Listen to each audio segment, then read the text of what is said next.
तो अभी हम जा रहे हैं अपना क्रिकेट बैग का जिप ठीक करने के लिए, जो 2-3 दिन से ख़राब था और मुझे बहुत तकलीफ़ थी।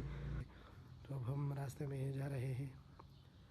और अब हम आ गए हैं इसके दुकान पर, सारे के साथ सारे से मिल गए थे, सारे से बात की, मुलाकात किया। तो अभी है इसको ठीक कर रहा है। मैंने समझा था कि सारा जेब चेंज करना होगा, लेकिन उस्ताद ने बोला कि सिर्फ इसका मोटर चेंज करना होगा। तो अभी इस पर काम जारी है और ये हो गया, काम ख़त्म हो गया। और अब हम जब वापस आ रहे हैं तो रास्ते में मैंने वापसी में मैंने कुछ चाट भी खा लिया, जो बहुत ही मज़ेदार था, बहुत ज़्यादा। तभी हम अपने बैग पैक कर रहे हैं और ये हो गया हमारा बैग पैक और रेडी है कल मैच के लिए। Thank you.